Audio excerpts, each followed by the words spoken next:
Punta tayo ng Westlake. Last minute decision. Saturday ngayon. Parating na tayo dito sa Westlake. Tingnan natin ang ganap. Ayan. Gamit natin ngayon GoPro 12. Nawala yung windscreen nito, media mod. Nahanap ko. Ewan ko.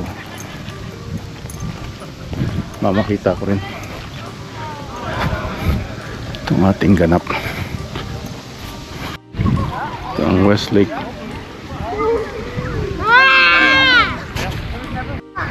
Ano dito? Laki-laki rin to eh. Ganda may boat. Why did that mean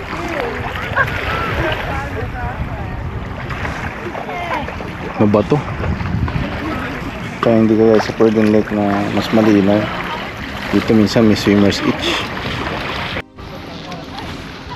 Ito ang isa sa mga napakalapit na lake dito sa Prince George.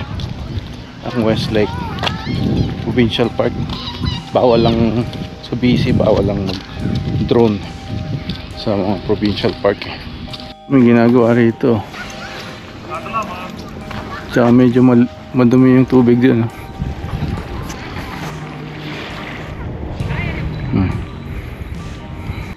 So this green will turn into white in the winter, ice or snow.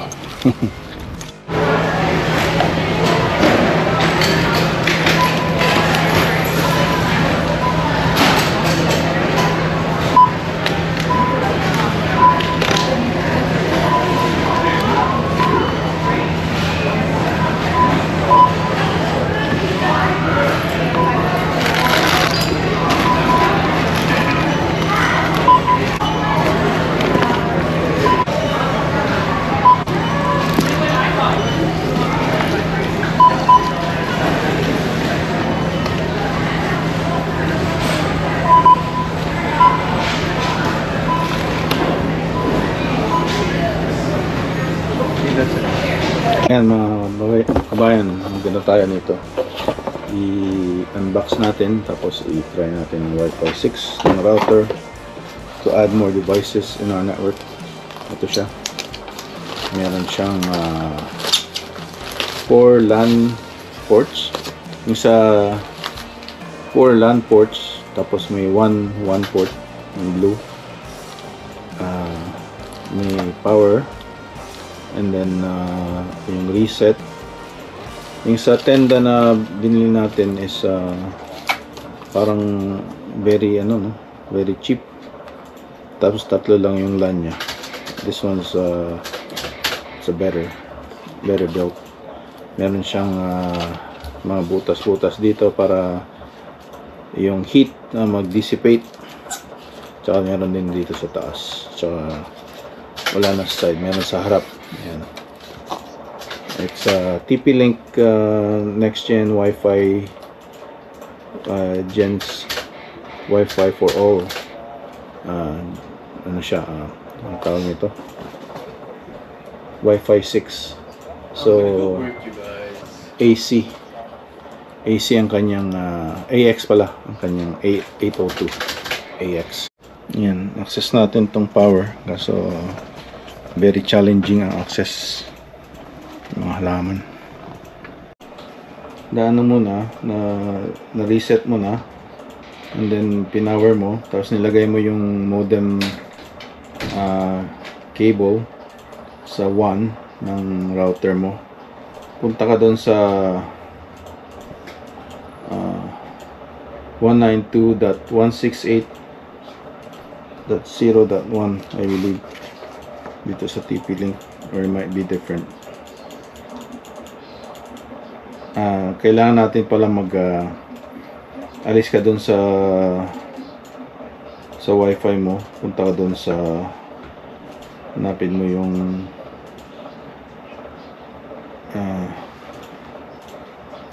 TP-Link. Hindi pa siya lumabas. Asan eh? Wala pa. Hindi. A few hours later. Yan na ano tayo no, nahack tayo ng yung nag-send ng DJI. Ayan, ito yung nag-send sa akin no, YouTube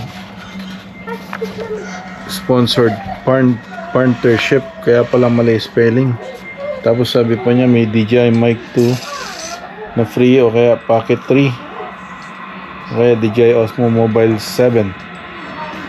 So yung red flag is yung .exe na agreement.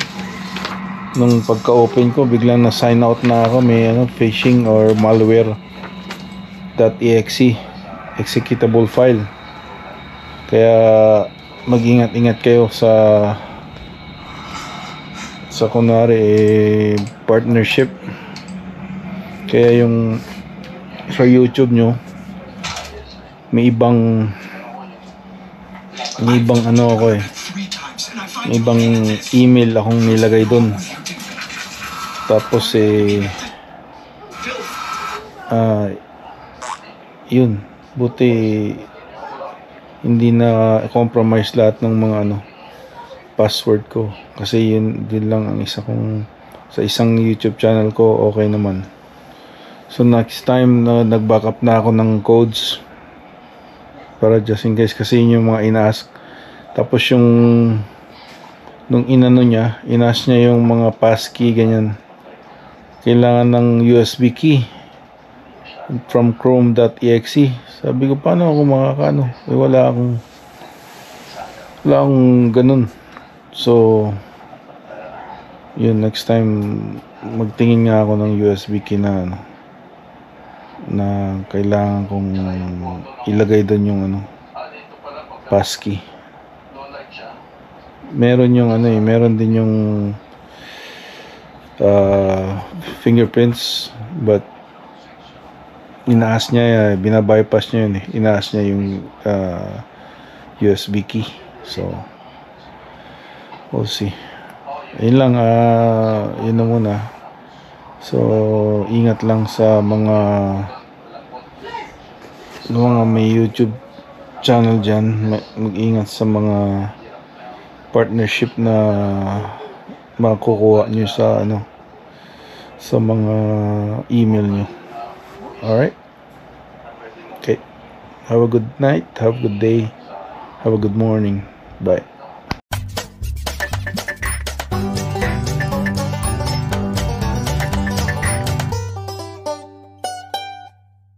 Yeah, boy.